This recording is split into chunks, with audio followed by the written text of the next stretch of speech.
So the assassination plot of the Haiti president has gotten interesting and confusing. Figured I'd post an update for you guys. It's an interesting little circus. When I did my initial reporting on this, I had mentioned that it kind of smelled like the same kind of expat, kind of ex-special forces kind of thing that happened when that dust-up happened in Venezuela, and the prior service guy tried to get a group of people together to overthrow Maduro, and they failed, and they tried to connect themselves to Trump. Looking like this same area spawned this group of miscreants, and these guys that we're about to go over, I really hate to say it, but they really sound like the patsies, and it's kind of obvious. So not only is one of them a DEA source, and that's confirmed by Reuters, CNN also claimed that several of those arrested had also been U.S. informants, including for the FBI. So it's no shock that you have multiple people in this group of yahoos that were previously informants for the DEA and the FBI. One of them went so far as to call their DEA handler after everything had went down and told him what had happened, and the DEA handler told him he needed to turn himself in. The DEA had to answer for this because as the men were running up onto the president's compound, they were screaming that they were DEA agents and that this was a DEA raid. It comes as new video posted on social media is said to show security outside of the private residence after the attack. In another audio clip, a person can be heard shouting DEA operation. Listen.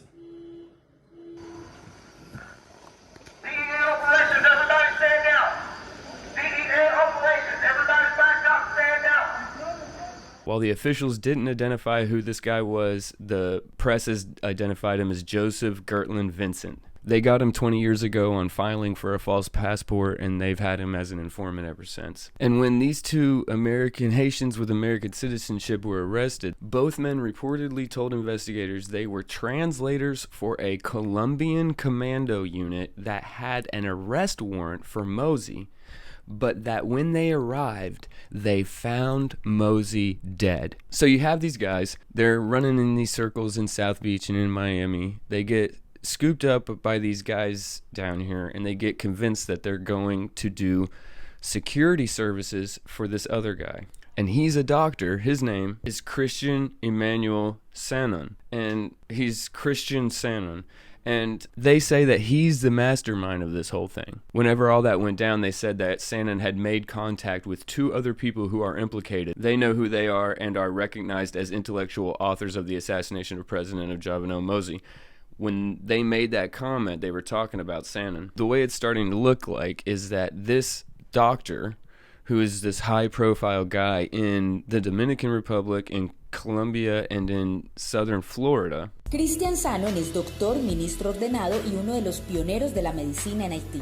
Ha trabajado para la mejora de la salud, la economía y la infraestructura del país. He moved to Haiti in this bid to become Haiti's president, and you can find these old videos of him on YouTube talking about how he would change Haiti if he changed Haiti and da-da-da-da. To make a passport in Haiti costs about 150 Haitian dollars. Do you know every Haitian has a passport? Do you know why? Because they get ready to leave the country. And why they want to leave the country is because they are discouraged. They cannot take it anymore. When there is a great natural resources in the country, they have great natural resource, and then you cannot use them. They cannot use them because they have nobody to direct them. So they have no more hope on anybody. They have no hope on the international community. They see the international leaders come in and out. They fly in and out all the time. They are on the plane back and forth to Haiti. Nobody knows what they're doing. They see the leadership in Haiti. All they do, they're driving beautiful cars, just like the UN in Haiti, full of cars in the middle of the street. In every Haitian car you see in Haiti, there are 5 UNs driving around. I think there are about 7,000 of them in the country, but they enjoy life in Haiti. They go to the beach, they have all the beautiful houses, they have fun. So what happened to the rest of the people who's living in poverty? They're discouraged. He went over there, he hired some guys using this company the Miami-based CTU security, to provide security for him while he was over there as bodyguards. At some point, that mission changed, and a bunch more people came over, and it went from providing this guy services as a bodyguard to installing him as the president and arresting Mosey off of a DEA warrant that they were told that they were operating off of. And they're wondering how Shannon, the supposed intellectual author of this entire thing, who once filed for bankruptcy, how he could finance this costly conspiracy where people involved were getting paid $3,000 a month. So you have these two Haitian Americans that are working for this security agency, and they get tasked to provide bodyguard services for this guy who wants to go to Haiti and act like he's president and hopefully one day get installed by some kind of rogue governmental agency that he obviously has been working with for quite some time. And that doesn't happen. And so at some point this all changed, and we don't quite know how or why or who, but we do know that this group of yahoos is not the group of yahoos who actually assassinated the president. This group of yahoos is the group of yahoos that were meant to be caught after the assassination of the president. And that's why they don't know how he financed this, because he didn't. Then if you go here, the Miami Herald, Colombians held in Haitian president's assassination claim ties to Miami area security firm. We find out that CTO Security is owned by one Antonio Emmanuel Intriago Valera. This guy is a who? That's right, Venezuelan expat. So now we find out that there is a Venezuelan connection. Not only is there a Venezuelan connection, but the only time this guy on social media made a political post, it was against Maduro and in support of that Juan Guaidó guy, who was like the hand-picked guy who was going to be inserted as the president of Venezuela if John Bolton got his wet dream accomplished of the Triorca of Terra being overthrown in South America, if y'all remember that just a few short months ago. The Florida Marquis kept calling Juan Guaidó the random guy named Juan, and I thought that was hilarious because that's what it is. These interventionists pick some expatriate to be the new president. He's supposed to go in there after everything's reinstalled, and I'm sure that that's what this Haitian doctor thought was going to happen, and that's not quite how it played out. And it's just interesting that you have this Antonio Emmanuel Intriago involved in this nonsense, and I haven't had time to dig quite at it yet, guys. You know how I am, but something tells me he's involved in the nonsense that went down in Venezuela as well, in that failed coup attempt. I'd like to know who's funding this guy. This is a picture of the guy, and he's demoing at some kind of security function. And it's CTU Security in Doral. And evidently in Doral, there is a Trump institution in Doral. And that Trump eatery / golf place resort is where all these guys are meeting and hatching these insane plans. For some reason, there's this huge ex-Special Forces community down there where they're all just cooking up nonsense. I don't know. Known in Venezuelan expat circles in South Florida, Intriago would boast of his police background in the South American country. At times, said one who knew him but did not want to be identified in the widening story, Intriago claimed to have connections to or to have worked directly for U.S. agencies. These kind of loudmouth guys who kind of sugarcoat their experiences in these types of circles that are constantly being mouthy about the things that they've done with the people that they've done them with, these are the perfect